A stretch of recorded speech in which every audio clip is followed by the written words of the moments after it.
Bueno, vamos a hablar de procesos en acción, que son los procesos por los cuales nosotros pasamos y utilizamos al dar una clase.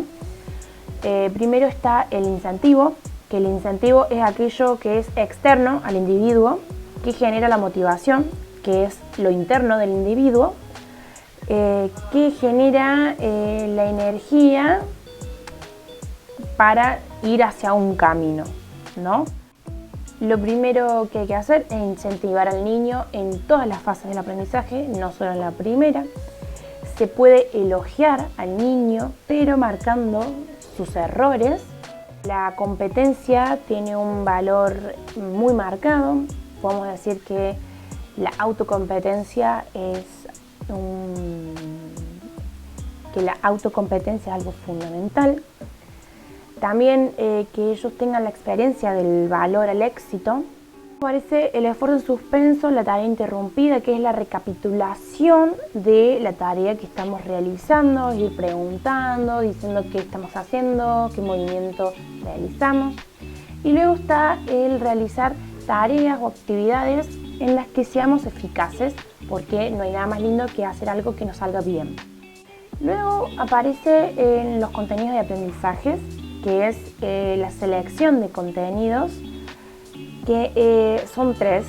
El psicocéntrico habla de las necesidades, intereses y posibilidades de captar la información del niño, sus características.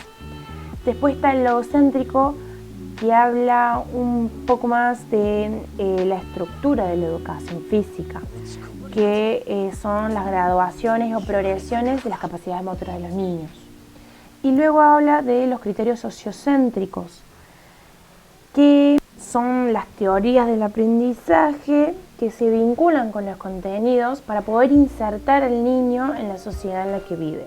A eso se debe adecuar el contenido al nivel del alumno. Deben haber actividades variadas, interesantes, que conduzcan a un objetivo. Debe proponer conductas socioafectivas positivas. Tiene que desarrollar un aprendizaje activo y una participación activa de los alumnos. Y luego aparecen las estrategias. Las estrategias son procesos que utilizamos a la hora de dar la clase. La primera que aparece es la demostración, es cuando nosotros le mostramos al alumno la actividad que realizamos y ellos le imitan. La resolución de problemas, que es que enfrentan al niño un problema motriz, y acá juega mucho la experiencia previa y hay problemas cerrados, como por ejemplo salto en un pie y caigo en 2, o un problema abierto que es salto como a mí más me parezca. Luego están las actividades exploratorias, que es cuando al niño se le da un espacio y materiales lo suficientemente estimuladores y con su capacidad cinética él va a determinar qué acciones motoras realiza con esos materiales. Luego están los recorridos, que es la sucesión de tareas, que se calcula entre el número de participantes y las actividades. Luego están las tareas rotativas, que básicamente son las postas que van rotando, están en un tiempo definido, haciendo una actividad diferente una de la otra. Luego están los circuitos y luego está la enseñanza recíproca, en la que un alumno es el que realiza el movimiento y los otros son los observadores con la ayuda del profesor. Lo corrigen. Bueno, estas estrategias se pueden hacer en forma combinada o en forma individual. Bien, siguiendo el lineamiento de mi compañera, haciendo mención a aspectos importantes a tener en cuenta a la hora de el proceso de acción de la planificación, vamos a nombrar otros aspectos importantes como ser la gradación o la progresión. Esto es un aspecto que no puede faltar en el proceso de aprendizaje y está referido al orden de dificultad que el docente va a proponer a sus alumnos en el proceso de aprendizaje, ¿sí? Por ejemplo, desde el punto de vista de la evolución, los sujetos no pueden correr sin previamente saber caminar, ¿sí? Entonces, es indispensable que los sujetos, antes de realizar o ejecutar movimientos más complejos, tengan o cuenten con prerequisitos que faciliten el proceso de aprendizaje de estos otros conocimientos o movimientos, ¿sí? La progresión es algo que el propio docente ya tiene incorporado desde su experiencia y que la debe plasmar y llevarla adelante a la hora de acercar sus propuestas a sus alumnos. Es importante también que el docente respete el proceso evolutivo de los niños para aumentar la eficiencia en los procesos de enseñanza-aprendizaje y la eficiencia de sus movimientos, siempre con progresión o gradación. Otro de los aspectos a tener en cuenta es la corrección de técnica. Todos los movimientos poseen una técnica correcta para ejecutarlos, que varían de acuerdo al nivel de comprensión de los niños. Es importante que el docente realice estas correcciones, tratándose de niños, ajustando la comunicación verbal y gestual, ¿sí? De manera que el niño pueda incorporar esas correcciones, comprenderlas y adaptarlas a sus movimientos. Los docentes pueden realizar dos tipos de correcciones: las correcciones individuales o las correcciones de manera grupal. Cuando es individual, hará una corrección a un niño que necesita mejorar algún movimiento propio de su cuerpo.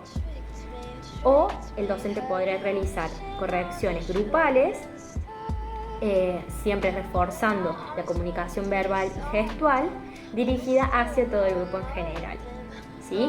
Y es importante que el docente siempre realice las correcciones de manera positiva, ¿sí? Tiene que cuidar mucho su lenguaje a la hora de dirigirse a sus alumnos con las correcciones. Por ejemplo, llega mejor al alumno decirle realiza extensión de rodillas a que no flexiones las rodillas, ¿sí? La manera positiva en que el docente va a hablar a su alumno va a influir también en la comprensión y en la buena comunicación verbal y gestual. Otro de los aspectos a tener en cuenta es el entusiasmo, ¿sí? El entusiasmo es algo que viene de la mano de la actitud positiva que el docente tiene que poner en la clase a la hora de dirigirse a sus alumnos, ¿sí? El entusiasmo es algo que se transmite, que los alumnos lo van a recepcionar, y es importante que esto esté durante toda la clase, durante todo el proceso de aprendizaje, para que las clases no se vuelvan aburridas. Simplemente el entusiasmo es parte de la motivación, de generar en el alumno curiosidad, interés, para que no pierda el interés sobre esta disciplina de la educación física, que generalmente los niños van a transitarla con cierta predisposición, con cierta alegría. Entonces, el entusiasmo por parte del docente hacia sus alumnos en el proceso de acción de la clase es muy importante, es fundamental. Otro de los aspectos a tener en cuenta es la dosificación del esfuerzo, ¿sí? El docente debe respetar los tiempos de pausa indispensables para la recuperación orgánica, y al mismo tiempo tiene que respetar la alternancia de los grupos musculares y las funciones comprometidas, ¿sí? Siempre tiene que respetar el cuerpo del niño, ¿sí? Sus necesidades de recuperación y el trabajo de todo su cuerpo, ¿sí? Como mencionamos anteriormente, es importante realizar el proceso de acción con progresión, para que de a poco el docente pueda ir exigiéndole un poquito más o invitarlo al alumno a realizar algo más complejo.